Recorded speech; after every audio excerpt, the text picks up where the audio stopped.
ஆறாவது குறள். முடிவும் உம், ஆம், ஆம், முடிவும் இடையூறும் முற்றியாங்க எய்தும் படுபயனும் பார்த்து செயல் என்பது 48, 49 வந்துட்டேன். செயல் முடிகின்ற முறை, வரக்கூடிய இடையூறு, முடிந்தபின் கிடைக்கும் பயன், இவற்றை எண்ணி பார்த்து செயல்பட வேண்டும். ஒன்று செயல் முடிகின்ற முறை, முடிவும் இடையூறு, வரக்கூடிய இந்த ஒரு செயலை செய்கிற போது எந்தெந்த வழியிலெல்லாம் இடையூறு ஏற்படும் என்பதை முன்னரே கவனித்து சொல்லக்கூடிய ஆற்றல் பெற்றவன் தான் ஒரு சிறந்த அமைச்சனாக இருக்க முடியும். முன்னரே எண்ணி பார்க்க வேண்டும். அப்படி எண்ணி பார்க்கவில்லை என்றால் அவன் அமைச்சனாக இருப்பதிலே பொருள் இல்லை. இப்பொழுது அமைச்சர்கள் தான் ஆள்பவர்களாக இருப்பதனாலே அவர்களுக்காக நியமிக்கப்பட்டிருக்கிற செயலர், உள்துறை செயலர், கூட்டுறவுத்துறை என்றால் அந்த கூட்டுறவுத்துறைக்கான செயலர், கல்வித்துறை செயலர், நிதித்துறை செயலர், அவர்கள்தான் ஆட்சியாளர்களுக்கு அமைச்சர்களை போன்று உதவுகிறவர்கள் இன்றைய காலகட்டத்திலே. அதை பார்க்கிற போது முடிவும் இடையூறும் முற்றியாங்கு எய்தும் படுபயனும், முடிந்தபின் கிடைக்கும் பயன், இவற்றை எண்ணி பார்க்க வேண்டும். முற்றியாங்கு என்றால் அந்த செயல் முடிந்ததற்கு பிறகு என்ன விளைவுகள் ஏற்படும், அதனால் கிடைக்கின்ற பயன் என்ன, பயன்கள் என்னென்ன என்பதை முன்னரே தெளிந்து பார்க்க வேண்டும் என்பதை இந்த குறள் மூலமாக நாம் அறிந்து கொள்ளலாம். அதற்கான ஒரு வரலாற்று பூர்வமான ஒரு எடுத்துக்காட்டு, இதை நினைவில் கொள்ளுங்கள். காளிங்கன் என்று ஒருவன் இருந்தான். அவன் இன்றைக்கு ஒரு 750 ஆண்டுகள் கணக்கு. அதை ஒரு கட்டுரை ஆசிரியர் ஒரு 100 ஆண்டுகளுக்கு முன்னாலே 650 என்று போட்டிருக்கிறார். இது எழுதப்பட்டது 1930. 95 ஆண்டுகள் ஆகிவிட்டதுனால நான் 750 என்று திருத்திக் கொண்டேன். காளிங்கன் என்பவன், அவன் கொங்கு நாட்டிலே பூந்துறை வரம்பிலே வெள்ளோடை என்னும் ஊரில், இந்த ஊர்லாம் எங்க இருக்குன்னு எனக்கு தெரியல, கொங்கு நாட்டில், வேளாளர் குலத்தில் பிறந்தவன். மிகப்பெரிய காரியங்களையும் மிக எளிதாக செய்யக்கூடிய திண்மை உடையவன் அந்த காளிங்கன். இதை அறிந்த மதுரையில் பாண்டியன், அதிவீரன் என்கிற பாண்டியன் இந்த 750 ஆண்டுகளுக்கு முன்னாலே ஆட்சி புரிந்திருக்கிறான். அந்த அதிவீரன் கொங்கு நாட்டிலே இப்படிப்பட்ட சிறந்த நுண் அறிவு உடைய காளிங்கன் இருக்கிறான் என்பதை அறிந்து அவனை அங்கே வரவழைத்து தனக்கு அமைச்சனாக நியமித்துக் கொள்கிறான். அப்படி அமைச்சனாக நியமித்துக் கொண்ட காளிங்கன், இவனும் அந்த மலையமான் என்னவெல்லாம் செய்தானோ அதே மாதிரி இவன் பாண்டி நாட்டை வளப்படுத்துவதற்கான செயல்களை எல்லாம் முன்னின்று எடுத்தான் என்பது வரலாறு. அதாவது அதோடு இல்லாமல் படை வீரனாகவும் இருந்து எதிர்த்து வரும் வீரர்களை இந்த பாண்டியனுக்காக போரிட்டு வென்று கொடுத்தான் என்பதும் அந்த காளிங்கனுடைய வரலாறு.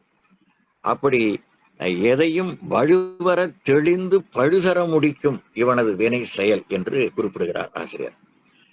வகைகளை மறுபுல அமைச்சரும் மதித்து போற்றினார்கள். மறுபுல அமைச்சர்னா வேறு நாட்டினுடைய அரசர்களும் இந்த நாட்டிலே அதிவீரன் என்கிற பாண்டிய மன்னனுடைய நாட்டிலே இருக்கிற இவனுடைய மதிநுட்பத்தை அறிந்து அவனை புகழ்ந்தார்கள் என்பது வரலாறு.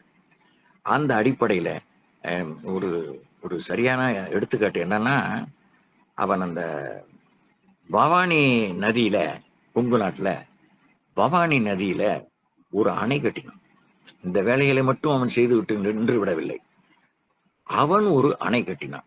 அரசினுடைய ஒப்புதலோடு அவர்களுடைய நிதியெல்லாம் பெற்று ஒரு அணை கட்டினான். அந்த அணை பல்லாயிரக்கணக்கான ஏக்கர் நிலங்களுக்கு பாய்ந்து அந்த நாடு செழிப்பதற்கு இவன் உதவியாக இருந்தான் என்பதனால அந்த அரசன் அந்த அணைக்கு காளிங்கராயன் அணை என்றே வைத்தான் என்று வரலாற்று குறிப்பு இருக்கிறது. இப்பொழுது அப்படி காளிங்கராயன் அணை என்றே இருக்கிறதா என்பது எனக்கு தெரியவில்லை. இது கொங்கு நாட்டினர் தான் அறிந்து சொல்ல வேண்டும். காளிங்கராயன் அணை என்று இன்றும் அவன் பெயரால் நிலவுகிறது என்று 100 ஆண்டுகளுக்கு முன்னால் பதிவு செய்யப்பட்டிருக்கிறது. இப்பொழுதும் அந்த பதிவின்படி இருக்கிறதா என்பதை நாம் பார்க்க வேண்டும். அந்த அணை நீரால் எய்திய பெரும் பயனை இவனது வினையாண்மையும் அனைவரும் வியந்து புகழ்கின்றார்கள் என்ற குறிப்பை நாம் பார்க்கிறோம். ஒரு கொங்கு மண்டல சதகத்திலே இந்த செய்தி மிகச்சிறப்பாக எடுத்தாளப்பட்டிருக்கிறது. காவிரியோடு கலக்குரு வாணியை கட்டணை நீர் பூவிரி செய்களும் கூட்டில் நற்காஞ்சி புகுதவிசை தேவர்கள் சாம்பவர் பரவான செல்லாது ஈன மகிழ மாவிசயம் பெரு காளிங்கனும் கொங்கு மண்டலமே என்று கொங்கு மண்டல சதகத்திலே இவனை பற்றிய செய்திகள் தெளிவாக கூறப்பட்டிருக்கின்றன. இதை நாம் பார்க்கிற போது இந்த குறளை நாம் எப்படி முடிவும் இடையூறும் முற்றியாங்கு எய்தும் படுபயனும் பார்த்து செயல் என்பதை நாம் தெளிவாக அறிந்து கொள்ள வேண்டும். நேற்று நாம் 6வது குறளோடு நிறைவு செய்தோம். 676 முடிவும் இடையூறும் முற்றியாங்கு எய்தும் படுபயனும் பார்த்து செயல் என்கிற குறளுக்கு காளிங்கன் என்பவருடைய கதையோடு நிறைவு செய்தோம். காளிங்கன் அவன் பாண்டிய நாடு சென்று கொங்கு நாட்டை சேர்ந்தவன் என்றாலும் பாண்டிய நாட்டினுடைய அரசருக்கு உதவியாக இருந்து அவர்கள் கொடுத்த சலுகையின் அடிப்படையில் தான் வாழ்கிற பகுதியை ஒரு அணை எழுப்ப வேண்டும் என்று கருதி பவானி ஆற்றினுடைய குறுக்கே காளிங்கராயன் அணை, காளிங்கன் அணை என்ற ஒரு அணையை அவன் ஏற்படுத்தினான். அவன் பெயர் வைக்கவில்லை, அவனால் இந்த நல்ல செயல் ஏற்பட்டது என்பதனாலே அந்த ஊர் மக்கள் அதற்கு காளிங்கராயன் அணை என்று பெயர் வைத்தார்கள் என்கிற கதையோடு நாம் நிறைவு செய்தோம். அடுத்து 7 செய்வினை செய்வான் செயல்முறை அவ்வினை உள்ளறிவான் உள்ளக்கெடும் உள்ள குழல் உள்ளறிவான் உள்ளம் குழல் செய்வினை செய்வான் செயல்முறை அவ்வினை உள்ளறிவான் உள்ளம் குழல். ஒரு செயலை செய்ய முற்படுபவன் அந்த செயலில் அனுபவப்பட்டவனின் பட்டறிவையும், இந்த அனுபவம்ங்கிற சொல்லும் பட்டறிவுங்கிற பொருள் உடையதுதான். அனுபவ உடையவனினுடைய பட்டறிவு, அந்த பட்டறிவு மனதில் வாங்கி கொண்டு செயல்முறையினை வகுக்க வேண்டும். அப்போ அது தெளிவாக இருக்கும். ஒரு மனதிலே ஒரு ஐயம் தோன்றுகிறது, இதை இப்படி செய்தால் சரியாக இருக்குமா, அப்படி செய்தால் சரியாக இருக்குமா என்பதை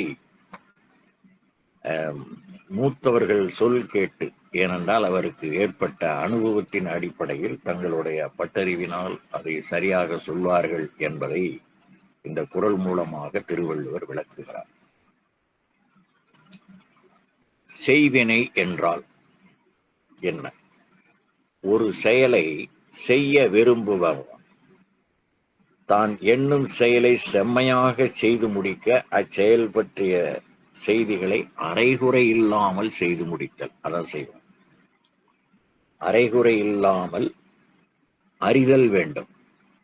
அப்பதான் அந்த செயல் செம்மையானதாக இருக்கும் என்பதை நாம் உணர்கிறோம். செய்வினை என்பது செய்வான் என்றால் அச்செயலை செய்யத்தக்கவன் எவன் என பல்கால் பலவாறு எண்ணி தெளிதல் வேண்டும். நாம் நம்முடைய கல்வி நிறுவனங்களிலோ அல்லது நம்முடைய அலுவலகத்திலோ அல்லது வீட்டிலோ எந்த ஒரு செயலை செய்கிற போதும் இந்த தொழிலை நுணுக்கமாக செய்பவர் யார் என்று பார்ப்போம். நிறைய பேர் செய்யறவங்க இருப்பாங்க, அதில் மிக நுணுக்கமாக கண்டறிதல் என்பது எல்லாராலையும் விளையாது. சிலர் காலதாமதம் செய்து அந்த வினையை முடிப்பார்கள், சிலர் உடனடியாக அவர்களுக்கு அந்த தன்னுடைய மூளையிலே ஒரு உதயமாகும். அப்படி உதயமாகிற போது அவர்கள் அந்த எந்த இடத்தில் இந்த முடிச்சு அவிழ்த்தால் இந்த வேலை சரியாக அமையும் என்று கருதுவார்கள். நானே என்னுடைய வீட்டிலே ஒரு மின் கம்பியிலே ஒரு பிரச்சனை ஏற்பட்டது. ஒரு இயல்பாக ஒருவர் வருபவரை அழைத்து பார்த்தேன். அப்படி பார்க்கிற போது அவரால் உடனடியாக கண்டறிய முடியவில்லை. இல்லை என்றால் உங்களுடைய மேலே கற்றுக் கொடுத்தாரல்லவா அவருக்கு, அவரிடம் கேட்டு நீங்கள் அது முடிவு செய்யலாம் என்று சொன்ன உடனே அவர் அதுவும் உங்கள் யோசனை சரியாகத்தான் இருக்கிறது என்று அவரை தொலைபேசி மூலமாக அழைத்து வர சொன்னார். அவர் வேறு வேலையாக இருப்பதால் கொஞ்சம் காலதாமதமாக வந்தார். வந்தவுடன் அவர் செய்தி ஒரு 5 மணித்துளிகள் கேட்டார், என்ன பிரச்சனை என்று. இவர் விளக்கினார். உடனடியாக அந்த ஒரு மூலையில் சென்று அதை தெரிய எடுத்தார், அதை சரி செய்தார். அந்த 10 மணித்துளிகளுக்குள்ளாக அவர் முடித்து விட்டு சென்று விட்டார். இதனாலதான் அந்த பட்டறிவு உடையவர்கள், அவருடைய அனுபவம், வேலை அனுபவம், பட்டறிவின் காரணமாக மிக விரைவில் அதை செய்து முடிப்பார். இதான் செய்வான். அந்த வேலையை செய்வன திருந்தவும் செய்ய வேண்டும், சரியாகவும் செய்ய வேண்டும், உரிய பொழுதிலும் செய்ய வேண்டும். இவ்வளவு நுணுக்கங்கள் இருக்கிறது என்பதனாலதான் இந்த குறள். செய்வினை செய்வான் செயல்முறை அவ்வினை உள்ளறிவான் உள்ளம் கொள். இப்ப இது நான் ஒரு வீட்டளவில், இது ஒரு நிறுவனத்தின் அளவில், அதற்கு மேல் ஒரு நாட்டளவில் என்று சொல்லுகிற போது அந்த நுட்பம் எவ்வளவு பெரிது என்பது அந்த அனுபவத்தினால் நாம் தெரிந்து கொள்ள முடியும் என்பதுதான் முக்கியம். அடுத்தது செயல்முறை. அச்செயலை செய்ய தக்க வழிகள் அனைத்தையும் தெளிவாக அறிதல் வேண்டும். அதற்கடுத்து அவ்வினை உள்ளறிவான் உள்ளும் செயல், உள்ளறிவான் குழல் என்பது என்றால் என்ன? அதே செயலின் உயர்ந்த நுண் திறங்களை அறிந்தவனை தலைவனாக்கி அவன் நேயத்தை பெற்றுக் கொள்ளுதல் வேண்டும். அந்த குழு தலைவனாக அப்படிப்பட்ட ஆளை நியமித்துக் கொள்வார்கள். இப்போ ஒவ்வொன்றுக்கும் ஒரு தலைமை பொறுப்பை கொடுத்துட்றாங்க. இப்போ கட்டட வேலை செய்கிற கொத்தனாருக்கு கூட ஒரு அமைப்பு இருக்கிறது, அதில் மற்ற உறுப்பினர்கள் எல்லாம் இருப்பார், அவர்கள் வழி நடத்துவார்கள். இது மாதிரி ஒவ்வொரு சிறிய சிறிய தொழிலுக்கு கூட தொழிற்சங்கம் என்று பெரிய கம்பெனிகளில் வச்சிருக்கார்கள் அல்லவா, அதே போல சின்ன சின்ன வேலை செய்கிறவர்கள் கூட தங்களுக்கென்று ஒரு சங்கங்களை அமைத்து அதில் திறமாக எடுத்து சொல்லக்கூடிய ஒருவரை தங்களுக்குள் தலைவனாக நியமித்துக் கொள்கிறார்கள். அந்த அடிப்படையில் செயல்படுவதுதான் சிறந்தது என்பதை அவ்வினை உள்ளறிவான் உள்ளம் குழல் என்று சொல்லுகிறார். இப்ப 4 சொல்லிக்கிறோம். 4 என்ன? இந்நான்கையும் போற்றி கடைபிடித்தால் எடுத்த வினை எவ்வளவு பெரியது அரியது எனினும் செய்து முடித்துவிட முடியும் என்பதைத்தான் இந்த குறள் சொல்லுகிறது. அந்த 4 என்னென்ன என்பதை பார்த்தோம். மறுபடியும் அதை பார்ப்போம். 4 என்னென்ன? செய்வான் செய்வினை செயல்முறை அவ்வினை உள்ளறிவான் உள்ளம் குழல். 1 செய்யும் செயல், 2வது செய்பவன், 3வது செயல்முறை, 4வது செயல் தேர்ச்சியினை வளப்படுத்தி கொள்ளல். அதை சரியாகவும் திறமாகவும், திரும்ப அடிக்கடி பழுது வந்துகிட்டே இருக்கக்கூடாதுல்ல, அதான் அந்த திறம். அப்படி இந்த குறளை அவர் கொண்டு செல்கிறார். அடுத்து 8வது குறள் சொல்கிறோம். செய்வினை செய்வான் செயல்முறை அவ்வினை உள்ளறிவான் உள்ளம் குழல். 8 வினையை வினையாக்கி கோடல் நனைகவுள் யானையால் யானையாத்தற்று. யானையாத்தற்று.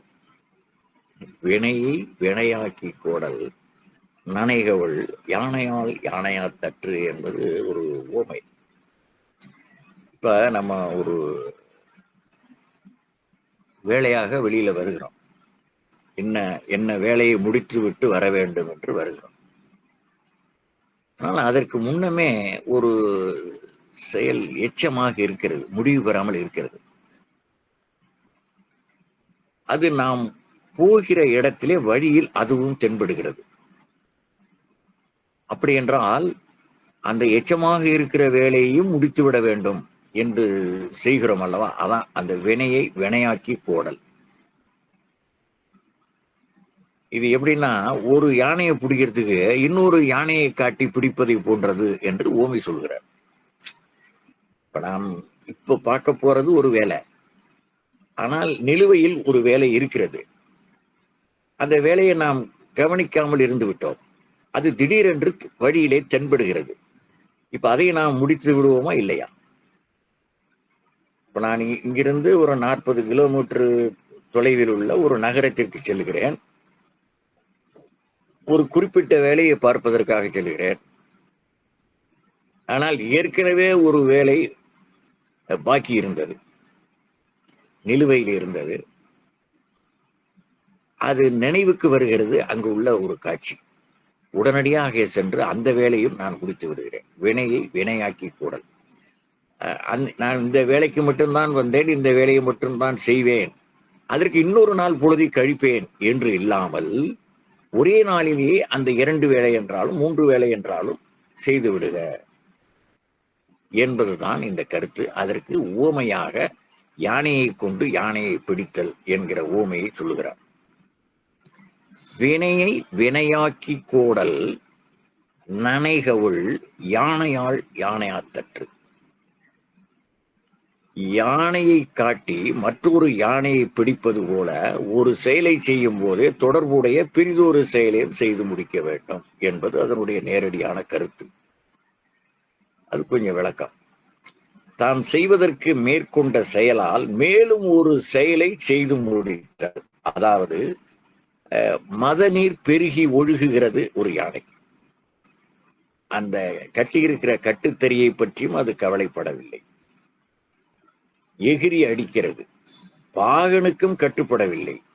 அந்த மதநீர் ஒழுகுவதால் அதனுடைய கன்னங்கள், தாடை பகுதி அனைத்தும் நனைந்து விட்டன. அதற்கு ஒரு விரி ஏற்பட்டு விட்டது. அதை தணிக்க வேண்டுமானால் இவன் பிரிதொரு யானையை காட்டி அதை கட்டுப்படுத்த வேண்டும். இப்போ யானை என்ன விதமான உணவுகளை அருந்துமோ அது மாதிரியான உணவுகளை அதற்கு முன்னாலேயே அவன் ஆள்களை வைத்து மிகப்பெரிய ஒரு குழியை வெட்டி விடுகிறான்.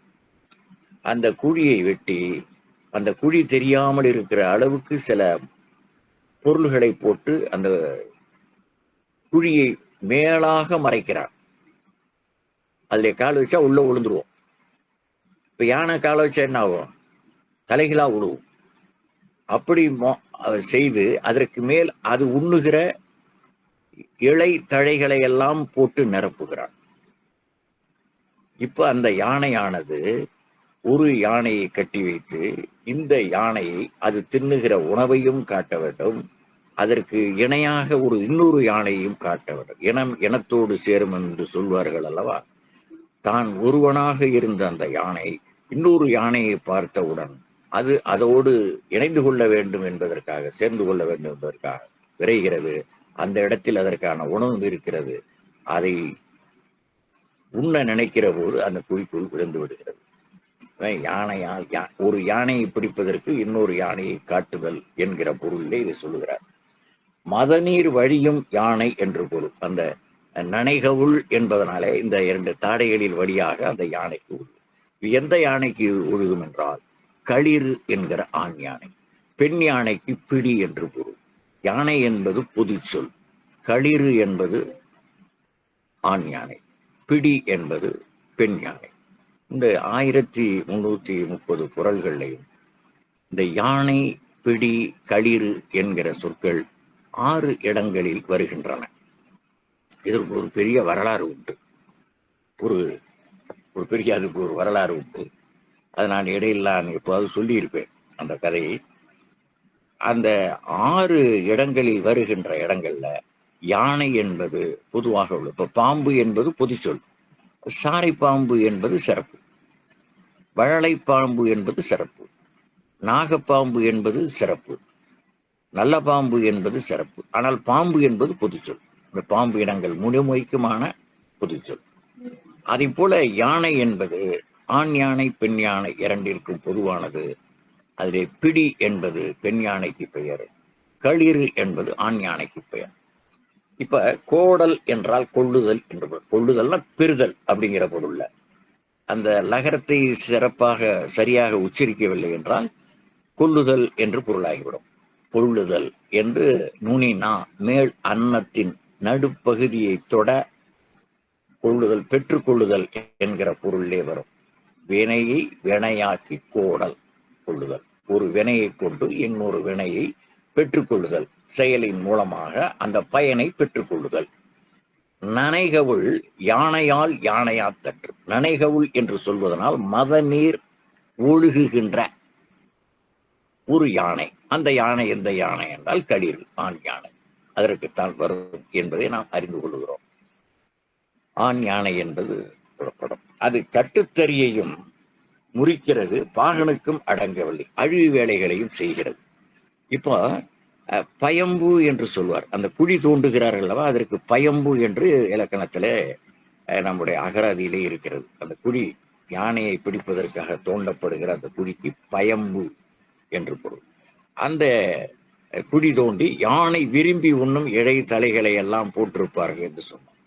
அதை பொய்ப்படுத்த குழிக்குள் அதனை பல வகையால் வருத்தி பிணைத்து பற்றுதல் வேறு, வினையால் வினையாக்கும் செயல் என்பது வேறு. ஒரு பொருள் வாங்க வெளியில் சொல்லும், அந்த செய்தி நான் குறிப்பிட்டேன். அப்பொழுது இன்னொரு பொருளையும் நாம் எப்படி தேடி பெற்றுக்கொள்கிறோமோ அதுபோல் ஒரு செயலை செய்கிற போது இன்னொரு செயலையும் செய்துவிட வேண்டும், நம்முடைய காலப்பொழுதை வீணாக்கிவிடக் கூடாது என்பதை இந்த குறள் மூலமாக நாம் தெரிந்து கொள்கிறோம். இதுல ஒரு எடுத்துக்காட்டு.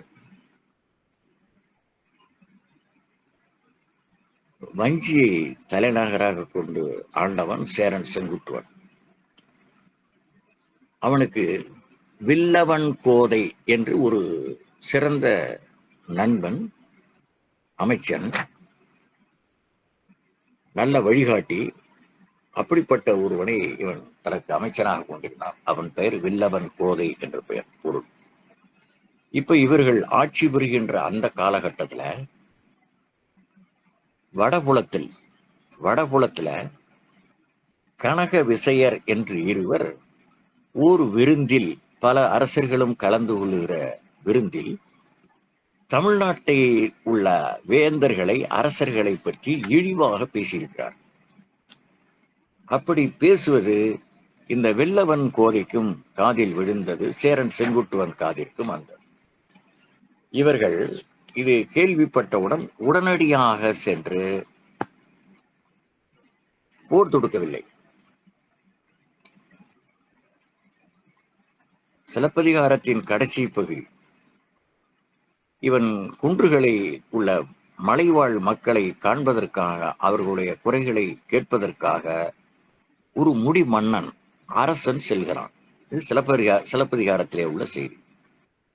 அப்படி செல்கிற போது அவர்கள், நாங்கள் ஒரு அதிசயத்தை பார்த்தோம் என்று அந்த மன்னனிடம் சொல்லுகிறார். இப்பொழுது கையுறையாக அவரவர்களுடைய நிலத்தில் விளைந்த பொருள்களை, ஒருவர் திணையை கொண்டு வந்து கொடுக்கிறார், ஒருவர் சாமையை கொண்டு வந்து கொடுக்கிறார், ஒருத்தர் பலாப்பழத்தை கொண்டு வந்து கொடுக்கிறார்.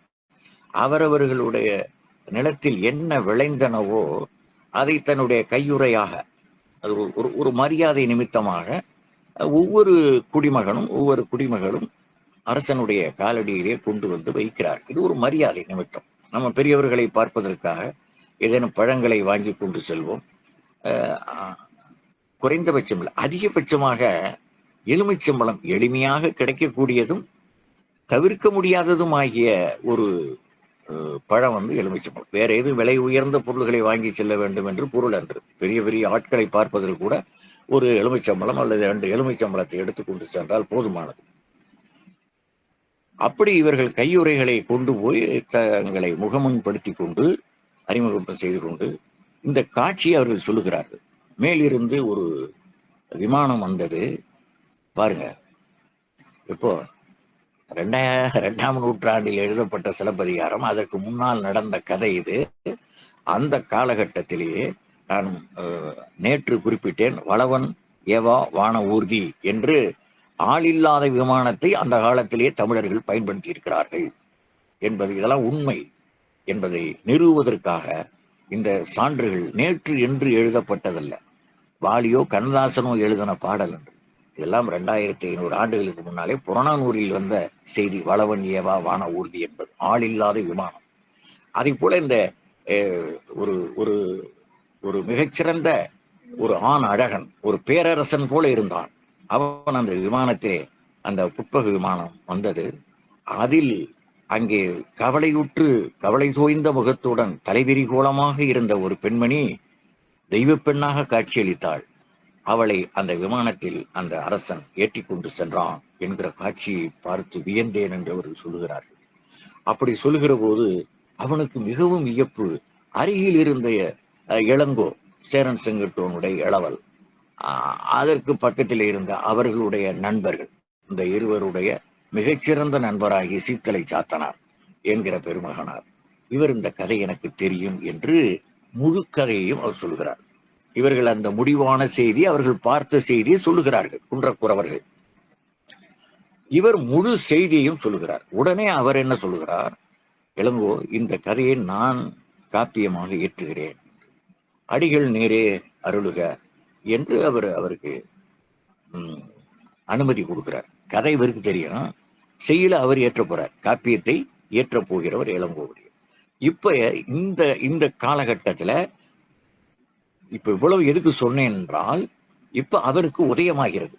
வில்லவன் கோதைக்கும் செங்குட்டுவனுடைய அமைச்சனாக இருந்த வில்லவன் கோதைக்கும் செங்குட்டுவனுக்கும் இந்த இந்த இந்த கதையானது உடனடியாக நினைவுக்கு வருகிறது.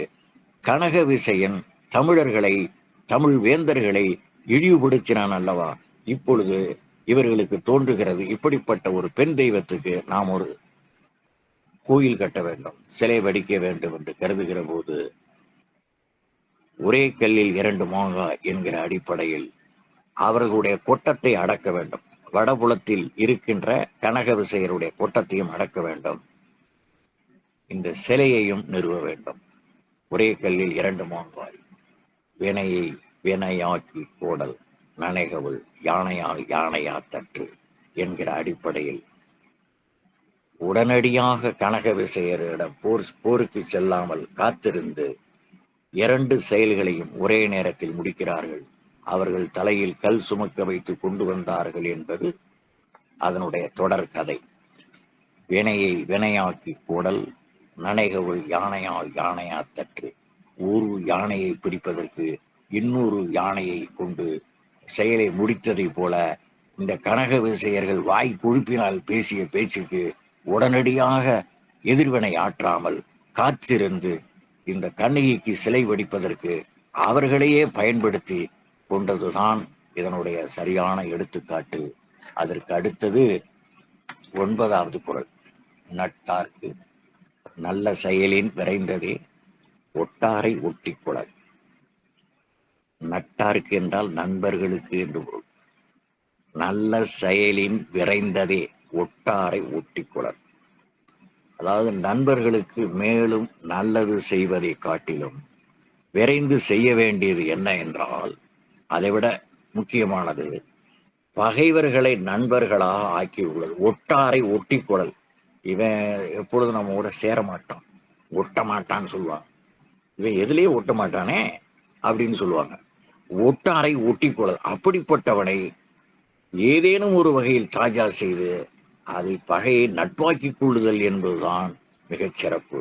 நண்பர்களுக்கு மேலும் நல்லது செய்வதை விட அவன் ஒன்றும் தப்பா எண்ண மாட்டான். எனக்கு நல்லதே செஞ்சுக்கிட்டு இருக்கணும், ஏற்கனவே செஞ்சதே போதும் என்று நினைத்து கொண்டிருப்பான். அவன் தான் நண்பன். எதிர்பாராமல் கிடைக்கின்ற நட்பு வகையில் கிடைக்கின்ற நல்ல செயலையும் ஏற்றுக்கொள்வான்.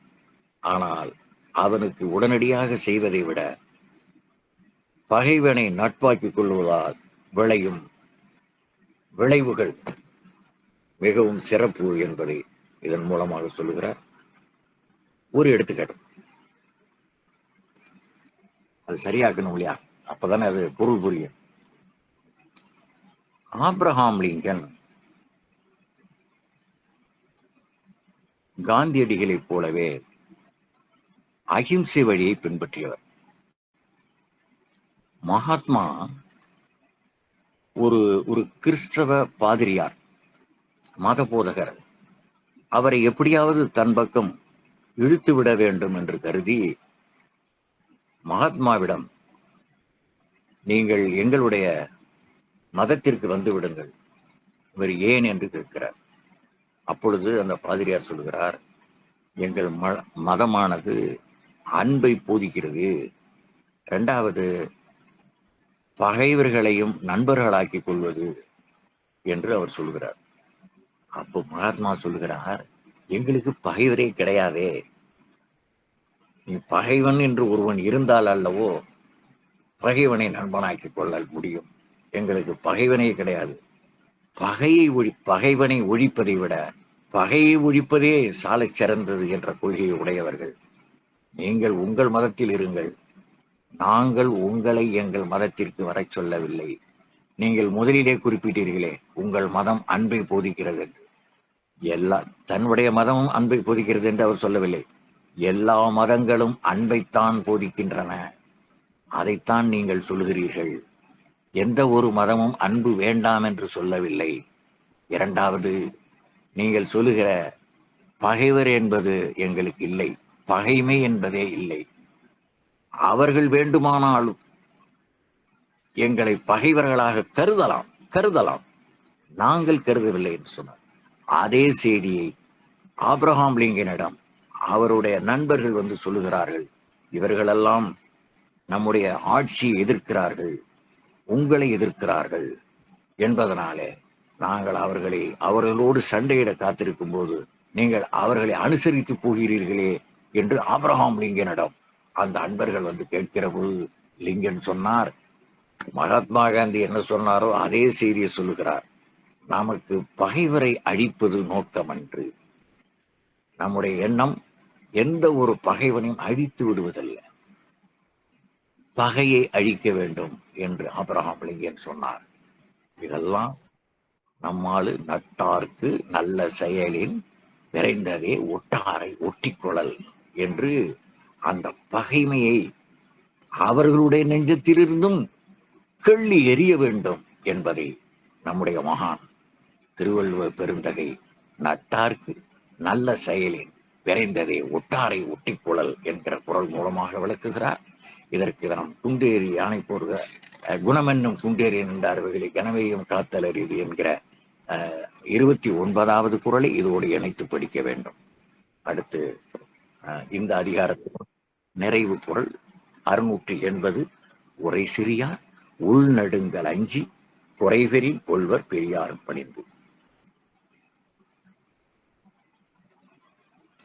இந்த குரலுக்கு 773, 775, 1028 இந்த 3 குரல்களையும் இணைத்து படிக்க வேண்டும்.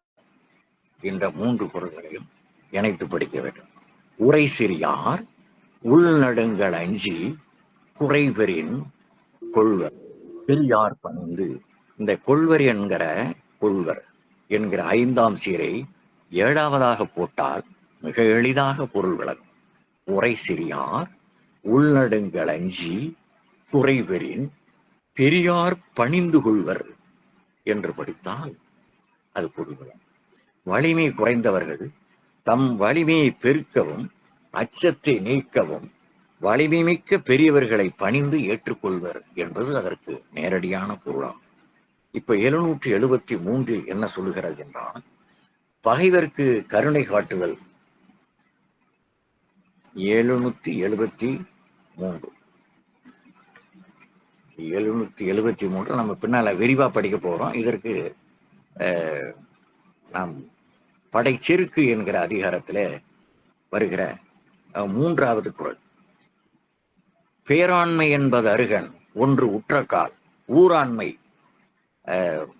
மற்றதன் எஃகு என்கிற குறள் 3வது குறள். அதுக்கு அடுத்து 5வது குறள், வீழ்ந்த கண் வேல் கொண்டு எரிய அழித்திமைப்பேன் ஒட்டன்றோ வன்கணவர்க்கு என்கிற குறள். அதற்கடுத்து 1028வது குறள் சொல்லுகிற செய்தி என்னவென்றால்,